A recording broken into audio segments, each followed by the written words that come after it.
ऋग्वैदिक काल में राजा को जनस्य गोप्ता कहा जाता था। आर्य कबीलों में यानी कि जन में बटे हुए थे। राजा यानी कि जनस्य गोप्ता के प्रमुख कार्य कौन कौन से थे? प्रजा की सुरक्षा करना और युद्ध का नेतृत्व करना। प्रमुख राज पदाधिकारियों को हमने देखा, जिसमें से राजपुरोहित, ग्रामीणी, सूत, स्पर्श और कर्मात। इनमें से सूत और स्पर्श ज्यादा इंपॉर्टेंट हो जाते हैं। पूछा जा सकता है ऋग्वैदिक काल में या वैदिक काल में गुप्तचर को क्या कहा जाता था? बताएंगे, स्पर्श कहा जाता था। पूछा जा सकता है ऋग्वैदिक कालीन राजनीतिक जीवन में सूत कौन होता था? तो बताएंगे रथ चालकों का अधिकारी होता था।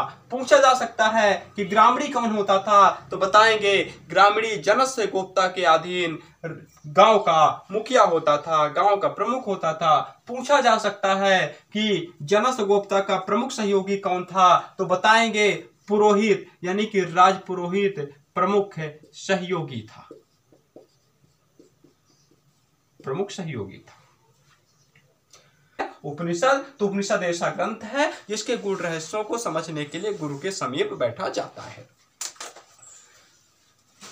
तो ठीक है, ये वेदों से संबंधित संपूर्ण जानकारियां हो गई। अब गुड मॉर्निंग फ्रेंड्स, आप सबका हमारे YouTube चैनल पर स्वागत है। फ्रेंड्स, आज हम वैदिक सभ्यता को पढ़ने जा रहे हैं। वैदिक सभ्यता जिसका समय 1500 ईसा पूर्व से 600 ईसा पूर्व तक है। कहां से कहां तक है? 1500 ईसा पूर्व से 600 ईसा पूर्व तक। दोस्तों, जैसा कि हमें पता है, सिंधु घाटी सभ्यता की सर्वमान्य तिथि 2400 ईसा पूर्व से 1700 ईसा पूर्व तक मानी जाती है। 1700 ईसा पूर्व में भारत की पहली नगरी की सभ्यता सिंधु घाटी सभ्यता का बाढ़ इत्यादि कारणों से विनाश हो जाता है, पतन को प्राप्त होती है सिंधु घाटी सभ्यता।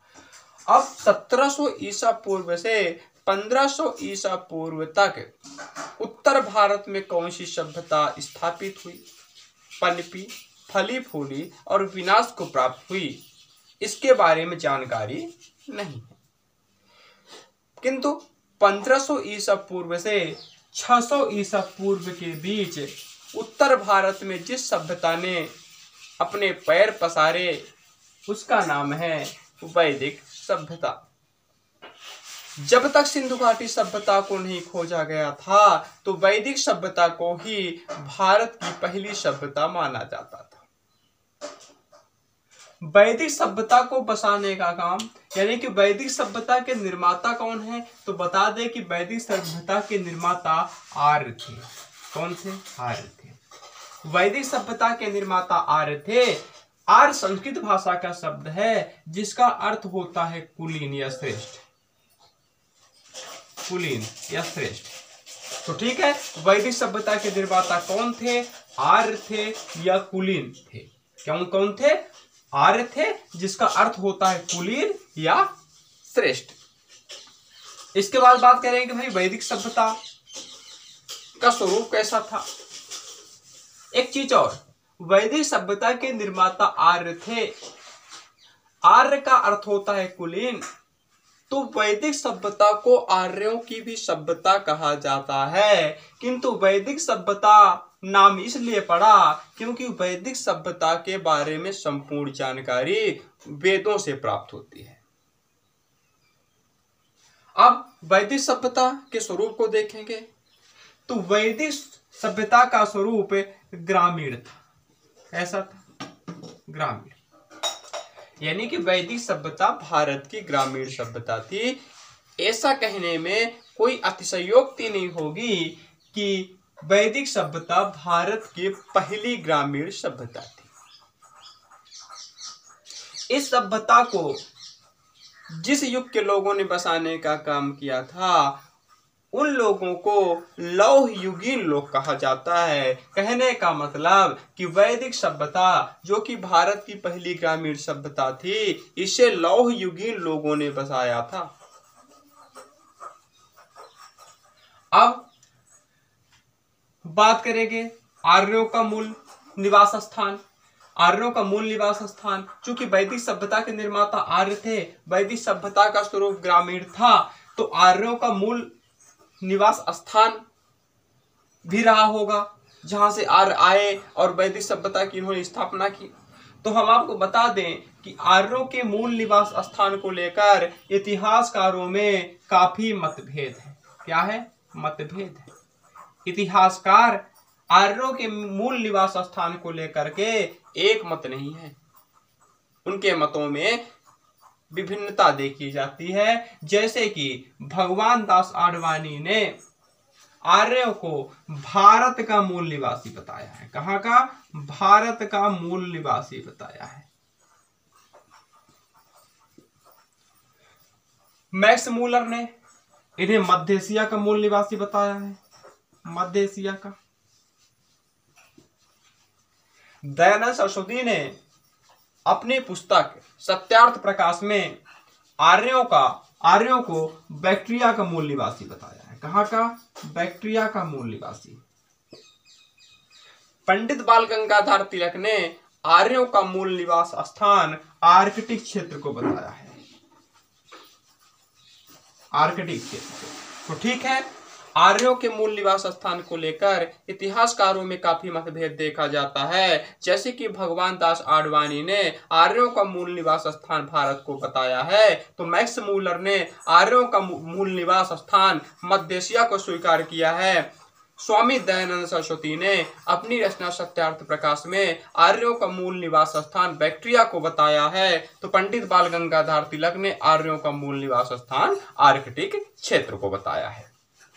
किंतु आर्यों के मूल स्थान को लेकर जो सर्वमान्य मत है, जिसे सभी ने स्वीकारा है, वह है यूरेशिया। क्या है? यूरेशिया। यूरेशिया। तो ठीक है, सर्वमान्य मत क्या है? यूरेशिया है। इतिहासकारों का एक बड़ा पक्ष मानता है कि आर्य यूरेशिया के मूल निवासी थे और यही सर्वमान्य मत है।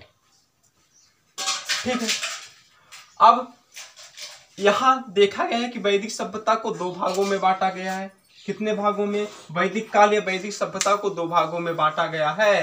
पहला है ऋग वैदिक काल और दूसरा है उत्तर वैदिक काल। दोस्तों, ऋग वैदिक काल और उत्तर वैदिक काल में वैदिक काल को बांटे जाने का जो मूल आधार है वो सामाजिक धार्मिक विशेषताएं हैं। तो ऋग वैदिक काल का समय कब से कब तक है? ऋग वैदिक काल का समय 1500 से लेकर के 1000 ईसा पूर्व तक का है। कब से कब तक का? 1500 ईसा पूर्व से लेकर 1000 ईसा पूर्व तक का है। और उत्तर वैदिक काल का समय 1000 ईसा पूर्व से 600 ईसा पूर्व तक है। अब वैदिक सभ्यता का नाम वैदिक सभ्यता इसलिए पड़ा था क्योंकि वैदिक सभ्यता के बारे में जानकारी वेदों से प्राप्त होती है। अब प्रश्न वेदों का आ गया है तो वेदों के बारे में भी थोड़ा सा जान ही लेते हैं। हम आपको बता दें कि वेद का मतलब होता है ज्ञान। वेद संस्कृत भाषा के वेद धातु से मिलकर के बना है, जिसका मतलब होता है, जिसका अर्थ होता है ज्ञान या जानकारी। वेद के रचयिता कौन है? तो बता दें कि वेदों के रचयिता कृष्ण द्वैपायन है। कृष्ण द्वैपायन वेदों के रचयिता हैं, जिन्हें कि वेद व्यास के नाम से भी जाना जाता है। इनका दूसरा नाम क्या है? वेद व्यास। तो ठीक है, वेदों के रचयिता कृष्ण द्वैपायन है, वेदों के संकलनकर्ता कृष्ण द्वैपायन है। इनका दूसरा नाम वेद व्यास है। वेदों को श्रुति कहा जाता है। किस नाम से जाना जाता है? श्रुति कहा जाता है और अपौरुषेय भी कहा जाता है। अपौरुषेय। तो वेदों को श्रुति इसलिए कहा जाता है क्योंकि वेदों में संकलित मंत्रों को कई सौ वर्षों तक सुनकर सुरक्षित रखा गया था। और वेदों को अपौरुषेय इसलिए कहा जाता है क्योंकि ऐसा माना जाता है कि वेदों की उत्पत्ति किसी मानव से नहीं बल्कि देवताओं से हुई थी, इसलिए वेद अपौरुषेय है। वेदों की कुल संख्या 4 है। कितने वेद हैं? वेदों की कुल संख्या 4 है। कौन कौन से वेद हैं? तो पहला है ऋग्वेद, दूसरा है यजुर्वेद, तीसरा है सामवेद, और चौथा है अथर्ववेद। अथर्ववेद। तो ठीक है, वेदों की संख्या 4 है, ऋग्वेद, यजुर्वेद, सामवेद और अथर्ववेद। पहले के 3 वेद, ऋग्वेद, यजुर्वेद और सामवेद को वेद त्रयी में रखा गया है। किसमें रखा गया है? वेद त्रयी में। वेद त्रयी में रखा गया है। पहला वेद कौन सा है? ऋग्वेद है। सबसे विशाल वेद कौन सा है? ऋग्वेद है। सबसे प्राचीन वेद कौन सा है? ऋग्वेद है। सबसे बाद का यानी कि सबसे अंतिम समय का वेद कौन सा है? अथर्ववेद है। चौथा वेद कौन सा है? अथर्ववेद है। दूसरा वेद कौन सा है? यजुर्वेद है। तीसरा वेद कौन सा है? सामवेद है। अब हम ऋग्वेद की बात करेंगे। किसकी बात करेंगे? ऋग्वेद की। मूल रूप से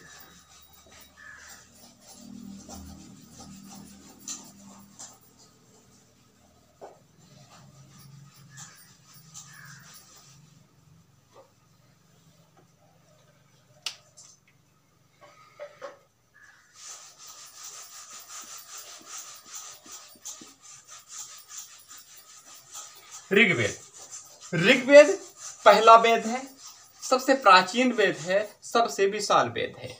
इस वेद का नाम ऋग्वेद ऋचाओं के संकलन के कारण पड़ा। ऋचाओं का संकलन। ऋग्वेद का नाम ऋग्वेद ऋचाओं के संकलन के कारण पड़ा। ऋग्वेद में कुल 10 मंडल है। कितने मंडल हैं? 10 मंडल है, जिनमें से पहला और 10वां नए मंडल है। कैसे हैं? पहला और 10वां मंडल नए मंडल है। 9वां मंडल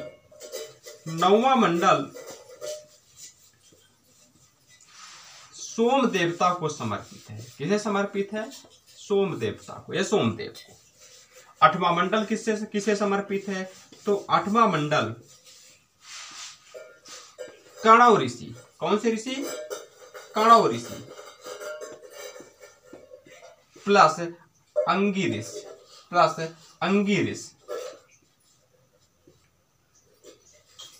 अंगिरिस से समर्पित से संबंधित है। ठीक है, तो ऋग्वेद में कितने मंडल हैं? ऋग्वेद में 10 मंडल हैं। पहला और 10वां मंडल नए मंडल है। 9वां मंडल सोमदेव को समर्पित है और 8वां मंडल कणव ऋषि और अंगिरस से संबंधित है। ध्यान रखना, ऋग्वेद का दूसरा मंडल विश्वामित्र से संबंधित है, क्योंकि इसी मंडल में विश्वामित्र द्वारा रचित गायत्री मंत्र का संकलन किया गया है। तो ठीक है, दूसरा मंडल किससे संबंधित है? विश्वामित्र से संबंधित है। इसी मंडल में क्या है? गायत्री मंत्र। इस गायत्री मंत्र की रचना किसने की थी? तो विश्वामित्र ने की थी। यह गायत्री मंत्र किसको समर्पित है? तो सवित्री यानी कि सविता देवी को, जो कि सूर्य से संबंधित है। तो ठीक है, ऋग्वेद के बारे में हमने मंडलों के बारे में जाना। अब ऋग्वेद में जानेंगे कुल सूक्त कितने हैं, सूक्तियां कितनी हैं। तो ऋग्वेद में कुल सूक्तियां 1028 है। ऋग्वेद में कुल मंत्र कितने हैं? तो ऋग्वेद में मंत्रों की संख्या 10,580 है। कितना है? 10,580 मंत्र है। ऋग्वेद का 10वां मंडल, ऋग्वेद के 10वें मंडल का पूर्व सूक्त पर्व। कौन सा पर्व? ऋग्वेद के 10वें मंडल का पूर्व सूक्त पर्व वर्ण व्यवस्था से संबंधित है। किससे संबंधित है? वर्ण व्यवस्था से। 10वें मंडल का पुरुष सूक्त पर्व वर्ण व्यवस्था से संबंधित है। वर्ण व्यवस्था से संबंधित है, यानी कि वर्ण व्यवस्था की प्रारंभिक जानकारी ऋग्वेद के 10वें मंडल के पुरुष सूक्त पर्व से प्राप्त होती है। इसके अनुसार कुल 4 वर्ण हैं: ब्राह्मण, क्षत्रिय, वैश्य और शूद्र। इसके अनुसार ब्राह्मण की उत्पत्ति एक विराट पुरुष यानी कि ब्रह्मा के मुख से, क्षत्रिय का विराट पुरुष यानी कि ब्रह्मा के कंधा से, वैश्य का विराट पुरुष यानी कि ब्रह्मा के जांग से या जंघा से, शूद्र का चरण से। वर्ण व्यवस्था की प्रारंभिक जानकारी ऋग्वेद के 10वें मंडल के पुरुषोक्त पर्व से प्राप्त होती है। इसकी माने तो वर्णों की कुल संख्या 4 है, ब्राह्मण, क्षत्रिय, वैश्य और शूद्र। इस मंडल में यह भी स्पष्ट किया गया है कि एक विराट पुरुष यानी कि ब्रह्मा के मुख से ब्राह्मण ने जन्म लिया, कंधा से क्षत्रिय ने जन्म लिया, जंघा से वैश्य ने जन्म लिया और चरण से शूद्र ने जन्म लिया। इसके बाद यजुर्वेद में आते हैं। कहाँ आते हैं? यजुर्वेद में।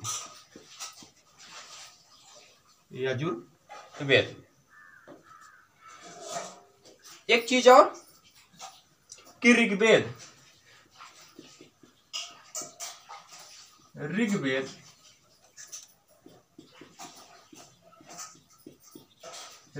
के मंत्र का जाप करने वाले पुरोहित को होत्री कहा जाता है। पुरोहित को क्या कहते हैं? ऋग्वेद के होत्री। ऋग्वेद का उपवेद कौन सा है? तो ऋग्वेद का उपवेद आयुर्वेद है। उपवेद कौन सा है ऋग्वेद का? आयुर्वेद। यानी कि ऋग्वेद का कुछ भाग औषधियों से संबंधित होने के कारण, दवाइयों से संबंधित होने के कारण ऋग्वेद का उपवेद आयुर्वेद को माना जाता है। आयुर्वेद के जनक है पतंजलि को माना जाता है। तो ठीक है, ऋग्वेद कंप्लीट हुआ। अब आते हैं यजुर्वेद में। यजुर्वेद का नाम यजुः से पड़ा। यजुः से, यजुः का मतलब होता है यज्ञ, यानी कि यजुर्वेद में यजुः यानी यज्ञ से संबंधित मंत्रों का संकलन किया गया है। यही कारण है कि यजुर्वेद को यजुर्वेद के नाम से जाना गया। यजुर्वेद के पुरोहित को क्या कहते हैं? यजुर्वेद के मंत्रों का जाप करने वाले को क्या कहते हैं? तो बता दें कि इसे अथर्वयु कहते हैं। क्या कहते हैं? अथर्वयु कहते हैं। यजुर्वेद के ब्राह्मण ग्रंथ को क्या कहते हैं? तो बता दें कि यजुर्वेद के ब्राह्मण ग्रंथ को तैत्तिरीय कहते हैं। क्या कहते हैं? तैत्तिरीय और शतपथ। तैत्तिरीय और शतपथ। यजुर्वेद के उपवेद को क्या कहते हैं? तो यजुर्वेद का उपवेद है धनुर्वेद। धनुर्वेद। क्या यजुर्वेद वेद त्रय में शामिल है? तो हाँ, यजुर्वेद ऋग्वेद और सामवेद के साथ वेद त्रय में शामिल है। अब हम सामवेद की बात करेंगे। सामवेद संगीत का पहला वेद है। कहें तो संगीत की प्रारंभिक जानकारी सामवेद से मिलती है। किससे मिलती है? सामवेद से। संगीत की पहली जानकारी किससे मिलती है? सामवेद से। संगीत, जो सामवेद में संगीत है, उनके गायन करने वालों को क्या कहते हैं? जो सामवेद में संगीत है उनको गाने वाले को क्या कहते हैं? तो बता दें कि उद्गाता कहते हैं। उद्गाता।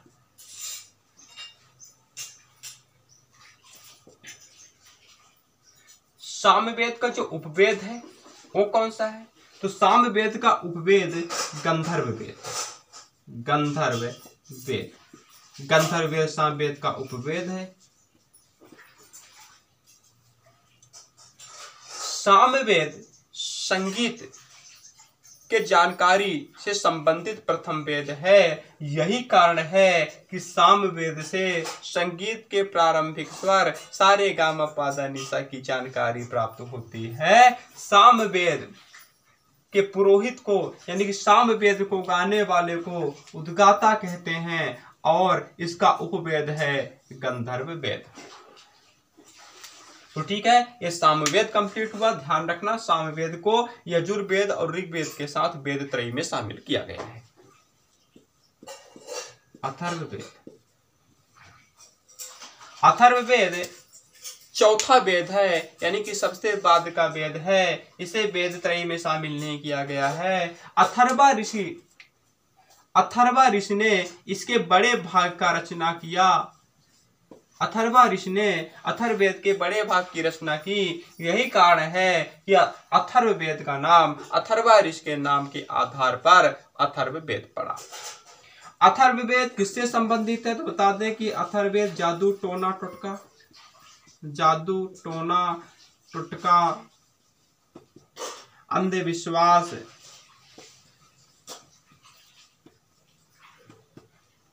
मिलाप इत्यादि से संबंधित है। तो ठीक है, अथर्ववेद में जादू टोना टोटका, अंधविश्वास, मिलाप से संबंधित इत्यादि मंत्र हैं। अथर्ववेद के पुरोहित को क्या कहते हैं? तो अथर्ववेद के पुरोहित को ब्रह्मा कहते हैं। क्या कहते हैं? ब्रह्मा। अथर्ववेद को गाने का काम कौन करता है? ब्रह्मा करता है। अथर्ववेद का पुरोहित कौन हुआ? यही कारण है कि ब्रह्मा हुआ। अथर्ववेद का उपवेद कौन सा है? तो अथर्ववेद का उपवेद शिल्पवेद है। शिल्पवेद, ठीक है, अथर्ववेद का उपवेद शिल्पवेद हो गया। तो इस प्रकार ऋग्वेद, यजुर्वेद, सामवेद और अथर्ववेद के बारे में हमने बेसिक जानकारियां जुटाई। अब वेदों के ब्राह्मण ग्रंथ, उनके आरण्यक, उपनिषद यानी कि वेदांतों को जानेंगे। तो पहला वेद हमने क्या बताया था? पहला वेद बताया था ऋग्वेद। दूसरा वेद था यजुर्वेद। तीसरा वेद था सामवेद। चौथा वेद था अथर्ववेद। अथर्ववेद। तो ऋग्वेद के ब्राह्मण ग्रंथ को क्या कहते हैं? ऋग्वेद के ब्राह्मण ग्रंथ को पहले जान लेते हैं। ब्राह्मण ग्रंथ क्या होते हैं? ब्राह्मण ग्रंथ ऐसे ग्रंथ होते हैं जिन्हें गद्यात्मक तरीके से वेदों को सरलतम रूप, यानी कि सरलतम तौर पर समझने के लिए रचा गया। तो ठीक है, ब्राह्मण ग्रंथ वेदों के सरलतम रूप हैं, सरल स्वरूप हैं। तो ठीक है, ऋग्वेद का ब्राह्मण ग्रंथ कौन है? ऋग्वेद का ब्राह्मण ग्रंथ ऐतरेय है। ऐतरेय। दूसरा प्रमुख ब्राह्मण ग्रंथ कौन सा है? तो दूसरा प्रमुख ब्राह्मण ग्रंथ कौशितकी है। कौशितकी। तो ऋग्वेद का जो दो पहले प्रमुख ब्राह्मण ग्रंथ हैं वो कौन कौन से हैं? तो पहला ऐतरेय है और दूसरा कौशितकी है। ऋग्वेद के ब्राह्मण ग्रंथ के नाम पर ही उसके आरण्यक और उपनिषद का नाम पड़ा है। कहने का मतलब आरण्यक भी ऐतरेय आरण्यक है और कौशितकी आरण्यक है। उपनिषद भी ऐतरेय उपनिषद है और कौशितकी उपनिषद है। यजुर्वेद के ब्राह्मण ग्रंथ की बात करें तो यजुर्वेद के ब्राह्मण ग्रंथ का नाम तैत्तिरीय है। क्या है? तैत्तिरीय।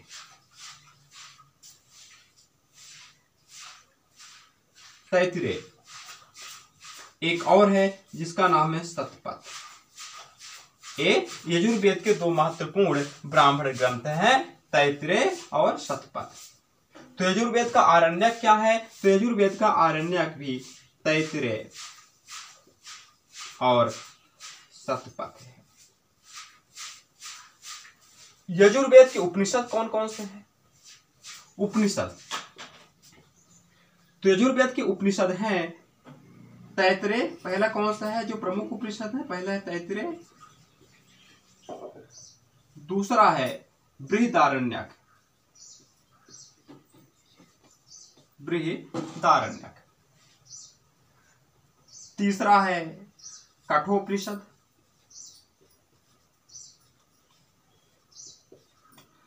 और चौथा महत्वपूर्ण उपनिषद ईशोपनिषद है। ईशोपनिषद। दोस्तों एक चीज और, यजुर्वेद को दो भागों में बांटा गया है। यजुर्वेद को दो भागों में बांटा गया है, कृष्ण यजुर्वेद और शुक्ल यजुर्वेद। कृष्ण यजुर्वेद को गद्य और पद्य दोनों में लिखा गया है, जबकि शुक्ल यजुर्वेद को केवल और केवल पद्य में लिखा गया है। किसमें लिखा गया है? पद्य में लिखा गया है। कृष्ण यजुर्वेद से संबंधित जो उपनिषद हैं उनमें से पहला महत्वपूर्ण उपनिषद तैत्तिरीय है और दूसरा महत्वपूर्ण उपनिषद बृहदारण्यक है। तैत्तिरीय उपनिषद में गुरु शिष्य के बीच एक आदर्श रूपरेखा का उल्लेख किया गया है, जबकि बृहदारण्यक उपनिषद में राजा जनक के दरबार में गार्गी और यज्ञवालक के बीच हुए शास्त्रार्थ का उल्लेख किया गया है। अगर हम बात करें कठोपनिषद की, तो कठोपनिषद शुक्ल यजुर्वेद से संबंधित है, जिसमें यम नचिकेता संवाद का उल्लेख किया गया है। और चौथा है ईशोपनिषद। ईशोपनिषद भी शुक्ल यजुर्वेद से संबंधित है, जिसमें निष्काम कर्म योग की बात कही गई है। इसके बाद सामवेद में आते हैं। तो सामवेद का ब्राह्मण ग्रंथ कौन सा है? तो बता दें कि सामवेद का ब्राह्मण ग्रंथ पंचविंश है। पंचविंश और खटविंश भी है। खटविंश तो ठीक है, सामवेद के महत्वपूर्ण ब्राह्मण ग्रंथ पंचविंश और खटविंश है। आरण्यक कौन कौन से हैं? तो हम आपको बता दें कि सामवेद का आरण्यक छांदोग्य आरण्यक है। कौन सा है? छांदोग्य आरण्यक। छांदोग्य आरण्यक है। सामवेद का उपनिषद भी है। जी हाँ, महत्वपूर्ण उपनिषद है छांदोग्य, यानी कि सामवेद के आरण्यक का जो नाम है वही सामवेद के उपनिषद का भी नाम है छांदोग्य उपनिषद। इस उपनिषद से देवकी पुत्र के रूप में कृष्ण की पहली जानकारी प्राप्त होती है। तो ठीक है, सामवेद के उपनिषद छांदोग्य उपनिषद से देवकी के पुत्र के रूप में कृष्ण की प्रारंभिक जानकारी प्राप्त होती है। इसके बाद आते हैं अथर्ववेद में। अथर्ववेद के ब्राह्मण ग्रंथ का क्या नाम है? अथर्ववेद के ब्राह्मण ग्रंथ का नाम गोपद है। हम आपको बता दें कि अथर्ववेद एक ऐसा वेद है जिसका कोई भी आरण्यक नहीं है, लेकिन अथर्ववेद के उपनिषद हैं, जैसे कि मुंडको उपनिषद। कौन सा उपनिषद भाई? मुंडको उपनिषद। मुंडको उपनिषद। मुंडको उपनिषद बहुत इंपॉर्टेंट है, मुंडको उपनिषद। और दूसरा उपनिषद है अथर्ववेद का मांडुक उपनिषद। मांडुक उपनिषद। अथर्ववेद का मुंडकोपनिषद इसलिए ज्यादा महत्वपूर्ण हो जाता है क्योंकि इसी मुंडकोपनिषद से सत्यमेव जयते जो भारत का राष्ट्रीय वाक्य है लिया गया है, जो भारत के राष्ट्रीय चिन्ह अशोक स्तंभ के नीचे लिखा मिलता है, सत्यमेव जयते। कहां से लिया गया है? अथर्ववेद के मुंडकोपनिषद से। अथर्ववेद का दूसरा महत्वपूर्ण उपनिषद है मांडुक उपनिषद। तो ठीक है, इस प्रकार हमने वेदों को जाना। वेदों के बारे में हमने पहले बता दिया था। ब्राह्मण ग्रंथ वेदों को समझने के लिए लिखे गए ग्रंथ हैं। आरण्यक की अगर हम बात करें तो आरण्यक ऐसे ग्रंथ हैं जिन्हें वेदों को समझने के लिए ही लिखा गया, किंतु आरण्यक के गूढ़ रहस्यों को समझने के लिए एकांत की आवश्यकता होती है। कहे तो आरण्य मतलब जंगल की ओर जाने की आवश्यकता होती है। आरण्य मतलब होता है जंगल। यही कारण है कि इस ग्रंथ का नाम आरण्यक पड़ा। अब बात करेंगे उपनिषद। तो उपनिषद ऐसे ग्रंथ हैं जो कि वेद के अंत में लिखे गए, यानी कि वेद के अंत में लिखे गए। देखिए, पहले वेद लिखा गया, ब्राह्मण ग्रंथ लिखा गया, आरण्यक लिखा गया, तब जाकर के उपनिषद लिखा गया। यही कारण है कि उपनिषद को वेदांत भी कहते हैं। उपनिषद वेदों के अंतिम भाग होने के कारण वेदांत कहे जाते हैं। उपनिषद उप प्लस निषद से मिलकर के बना है। उप का मतलब होता है समीप और निषद का मतलब होता है बैठना। अब हमें पता है कि वैदिक सभ्यता को दो भागों में बांटा गया है, वैदिक काल को दो भागों में बांटा गया है, ऋग वैदिक काल और उत्तर वैदिक काल। तो हम ऋग वैदिक काल को पढ़ेंगे, उसके बाद उत्तर वैदिक काल को पढ़ेंगे। तो ऋग वैदिक काल की पहले हम राजनीतिक जीवन पर प्रकाश डाल लेते हैं। ऋग वैदिक काल की राजनीतिक जीवन।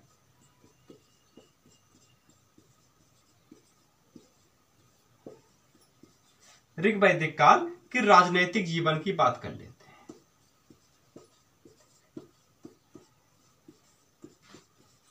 राजनीतिक जीवन, ऋग वैदिक काल के राजनीतिक जीवन की अगर हम बात करें तो एक चीज और, ऋग वैदिक कालीन राजनीतिक जीवन वंशानुगत थी। कैसी थी? वंशानुगत थी। ऋग वैदिक कालीन राजनीतिक जीवन वंशानुगत थी। कहने का मतलब कि जनस गुप्ता राजा का पद वंशानुगत होता था, किंतु राजा निरंकुश नहीं था। इसका मतलब ये नहीं है कि ऋग वैदिक कालीन लोगों को गणतंत्र की जानकारी नहीं थी। ऋग वैदिक कालीन लोगों को भी गणतंत्र की जानकारी थी, किंतु इनका जो राजा होता था वो वंशानुगत होता था। वंशानुगत होता था यानी कि राजा का पुत्र ही राजा होता था, राजा का पुत्र ही राजा का उत्तराधिकारी होता था, किंतु राजा निरंकुश न होकर के सरल स्वभाव का होता था, समता मूलक व्यवहार करने वाला होता था। तो ठीक है, ये हो गया ऋग वैदिक कालीन राजनीतिक जीवन। आर्य कबीलों में विभक्त थे। किसमें बटे थे? कबीलों में। आर्य कबीलों में बटे थे, कबीलों में बटे हुए थे, जिन्हें कि जन कहा जाता है। कबीलों में बटे थे और इन कबीलों को जन कहा जाता है। क्या कहा जाता है? जन कहा जाता है। तो ठीक है, ऋग वैदिक कालीन राजनीतिक जीवन के बारे में हमने जाना कि आर्य, पहले जाना कि आर्य कबीले में बटे हुए थे, कबीलों को जन कहा जाता था और जन के मुखिया को, राजा को क्या कहा जाता था? जन का मुखिया राजा होता था, जिसे कि जनस्य गोप्ता कहा जाता था। जनस्य गोप्ता। तो ठीक है, राजा को जनस्य गोप्ता कहा जाता था। राजा यानी कि जनस्य गोप्ता किसका मुखिया होता था? प्रमुख होता था। तो कबीलों का होता था, जन का होता था। जनस्य गोप्ता यानी राजा का प्रमुख कार्य अपनी प्रजा की क्या करना? सुरक्षा करना था। प्रजा की सुरक्षा करना था और युद्ध के समय युद्ध का नेतृत्व।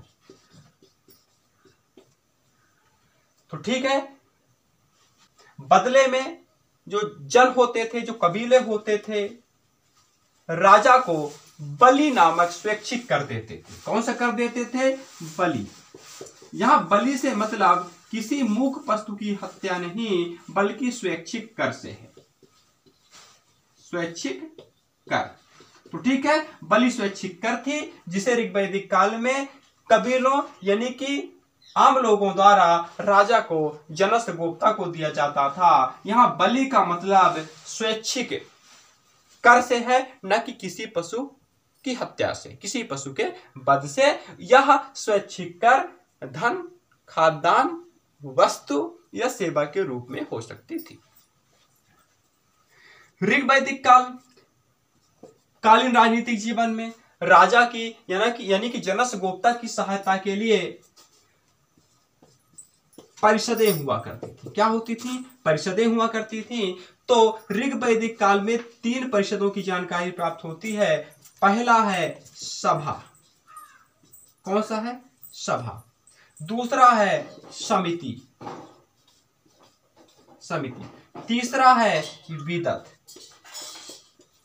तो सभा में श्रेष्ठ जन भाग लेते थे। श्रेष्ठ जन यानी कि वृद्ध जन भाग लेते थे। जो सियाने लोग होते थे वो सभा में सभा में भाग लेते थे। श्रेष्ठ जन या वृद्ध जन सभा में भाग लेते थे और समिति का नेता राजा होता था।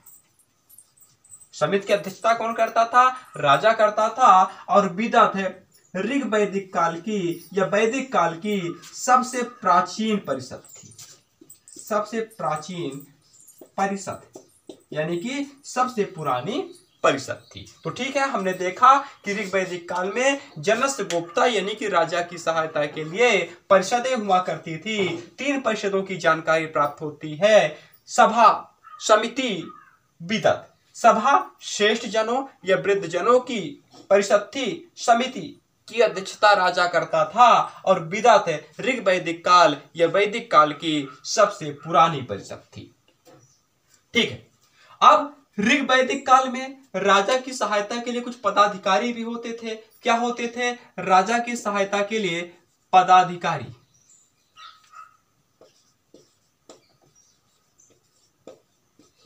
पदाधिकारी होते थे,